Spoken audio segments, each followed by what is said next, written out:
certain things in the Christian life are a matter of conscience, and we're not necessarily all going to agree on them. Two of the things that we see in the early days of the church were eating meat and keeping particular feast days or celebration days. And so in Romans 14:3, it says, "Let not him that eateth despise him that eateth not, and let not him which eateth not judge him that eateth, for God hath received him." So in other words, when you went into the marketplace, it was real hard to tell if there was some meat there, where it had come from. Because of that, some of the Christians, and the Bible here calls them the weaker Christians, they had decided, I'm not going to eat any meat because I can't tell where it came from. And so they had just eaten vegetables. Well, other Christians said, I don't care what was done to it. It's just a piece of meat. And I'm going to pray over it and I'm going to eat it. And they would. And Paul says, they're both right.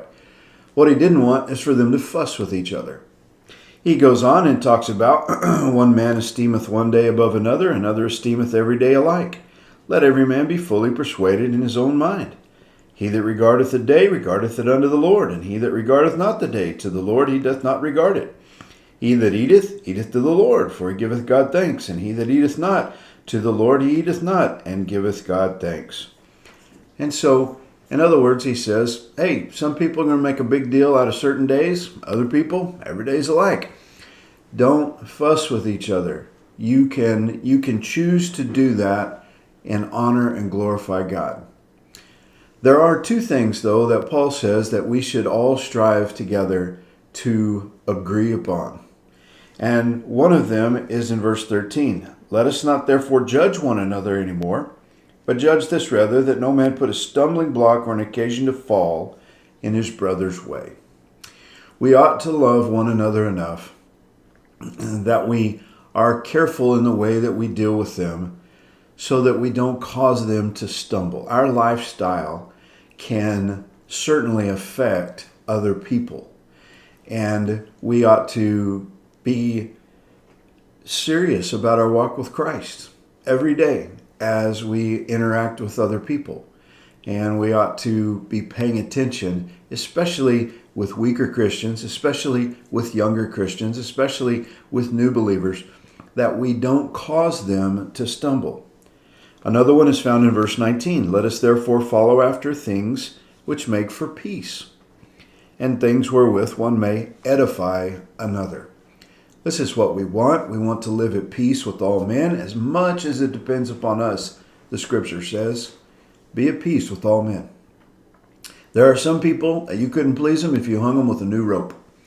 And you're not going to be able to please them no matter what you do.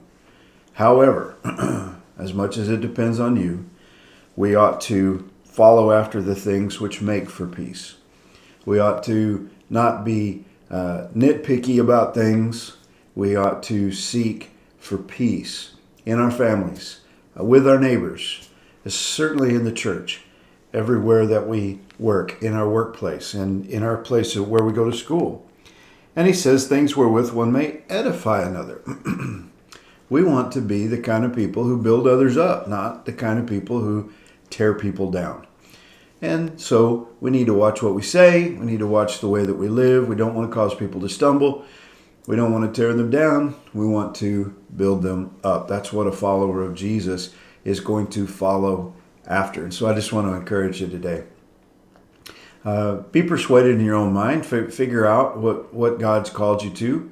But certainly be careful when you judge others, especially on things that the Bible gives liberty in. And be cognizant of the fact that you and I can certainly cause other people to stumble by being selfish. And that's the last thing we want to do. We want to live at peace, and we want to build others up. God bless you. Have a great day.